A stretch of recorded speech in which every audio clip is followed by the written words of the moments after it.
Boost Juice is a juice and smoothie concept tackling health and creating great customer service with a great product. Our first store was in Adelaide in 2000. 4 years later we had 100 stores.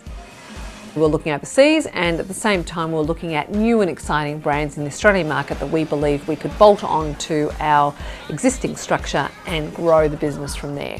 Our first acquisition was Salsa's fresh Mex concept. In 2010 we became partners with Riverside and Retail Zoo was born. Number one, you had a company that had built a great brand in Australia. And the result of that was they were able to attract really great people, most importantly the management team. Number two, great financial performance. And then finally, it was a business that was playing on a healthy trend that was continuing to become important in Australia and in the Western world. The combination of those things made us believe that this was a business that was going to continue to succeed for a long time. What Riverside were able to do was to help us identify where our true strengths were, and based on that we could refine the types of businesses that we really should be looking for. So what we ended up landing on was that we should be in the food franchising business. That's where our strength was. All the departments that we've already got set up can actually be leveraged over every single business. When we looked at a business, the first thing we thought about was obviously there's a culture fit, but also was it a strategic fit for the business upon an exit? And that was very much what we left with Riverside.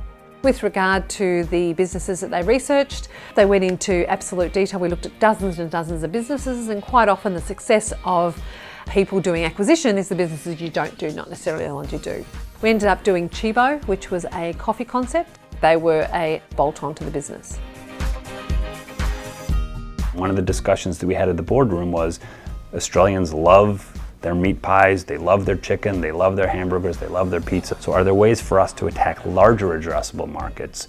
If we can't do it by buying a big boy, do we do it by buying a little mom and pop and making it into a big boy? Really, it was about empowering the management team to think more creatively. And we tried a couple of different things before we finally settled on Hatch. It's new and it's growing. I think the prospects for Hatch are fantastic. When looking at continually growing, it was about understanding how our franchise team were going about selling businesses. They introduced me to the Dwyer Group over in Texas, where I went and spent some time over there to understand how they were doing it for multiple brands. We brought that back and we utilised and we implemented some franchise information nights, which was a great way of introducing potential candidates into the Retail Zoo portfolio of businesses. Ultimately, it was the right time to sell because we were getting a lot of interest. We ended up deciding to sell the business to a large cap private equity firm who created a great return for the existing shareholders, but also empowered the management team to continue to execute the strategy that we had put in place over the past 4 years. We've become a bit of a hobby farm now that we've got 4 animals, and for us the zoo is endless. We've got all the right people here to help continue to protect, nurture and grow these retail animals as they come into the business, so it's an exciting time.